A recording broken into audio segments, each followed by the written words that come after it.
All right, update on the 79 RS. So we've decided we're going to keep the car and I'm going to build it for my woman. So recap, it's a 1979 Rally Sport RS car, original V8 car, 130 mile an hour speedo, manual windows, you know, nothing fancy, but it is a hardtop car, which is a big thing to me. I just don't like T-top cars, and it's a solid car overall. Been going through it here, and you know, you can see in the inner fender wells, it's all nice and solid. I'm going to pull the gas tank next. I pulled the spoiler off the trunk. The rockers are all nice and solid.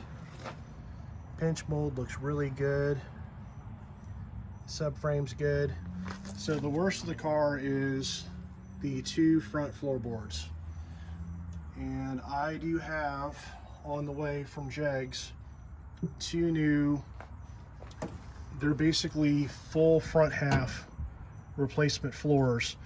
And I'll do a video on how I'm gonna do this, but basically I will lay them in and I will cut just above this bend all the ways around and get all the bad material out and lay the new floor in. And I'll do some weld through primer, and then I'll do a video on how I'm going to actually weld those back in place. So driver's side, passenger side, that's the worst of it. The rest of the car is in really good shape. I'm really happy. And you know, these cars notoriously, they rot out around the windshield. You know, the dash area, there's none of that here. There's the dash, there's around the windshield, around the A-pillars. I do have new door handles coming and new strikers because I want to set the doors. Basically, the objective with this car most immediately is to get the body squared away. You can see also these cars generally always rust back here around the back glass, and this car is very solid. You know, another reason why I bought this car.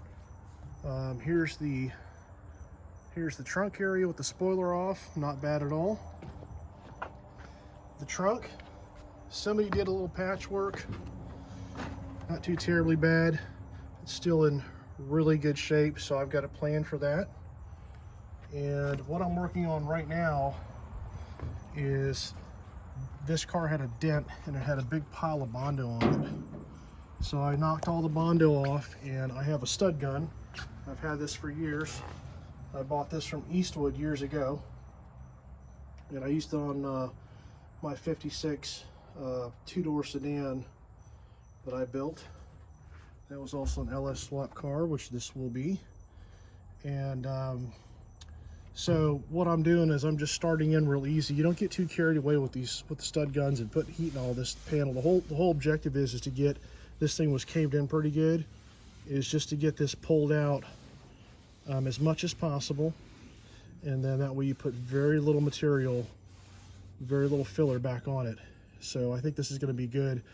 I mean, obviously I could cut this out, but when you cut it, even, you know, with the weld through primer, you're still setting yourself up in the future, you know, for possible rust spots on the seam. So I'm going to pull this, and I'll do a little short here in a little bit on how the stud gun works.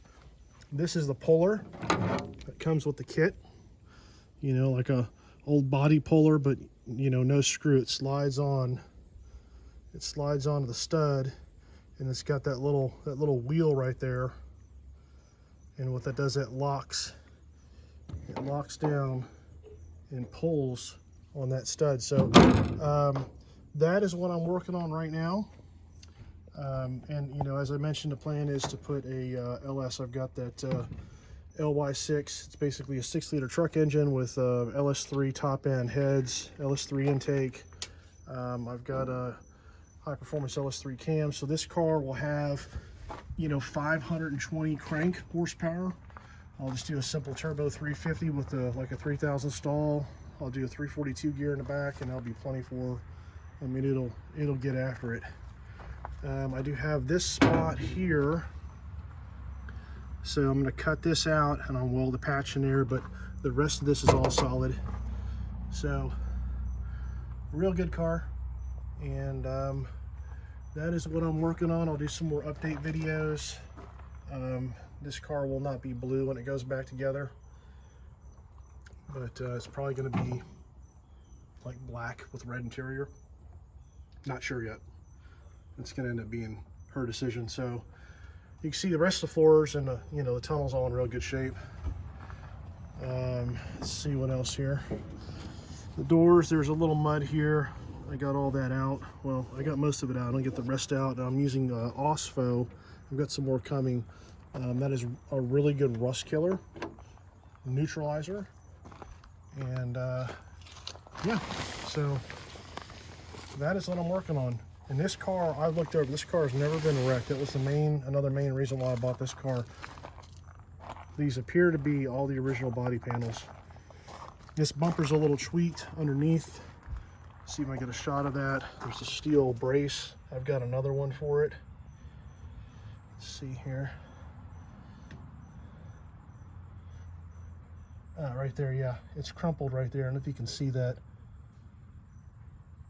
So I've got another whole other rear bumper I'm going to put on here to address that. But yeah, that's what I'm working on. Slow and steady.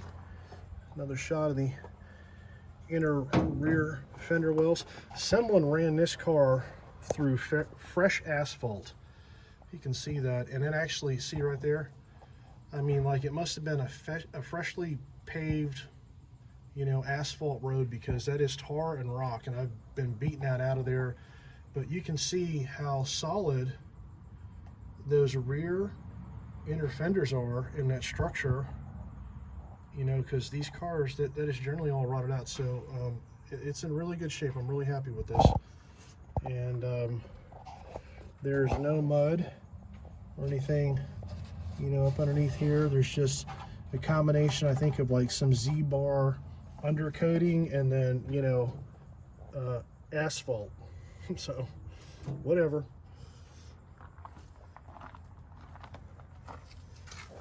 Shot here again. I'll clean that subframe up, I'll coat it, I'll get some new tubular upper and lower control arms. So this will be a good little car. I'll leave it there.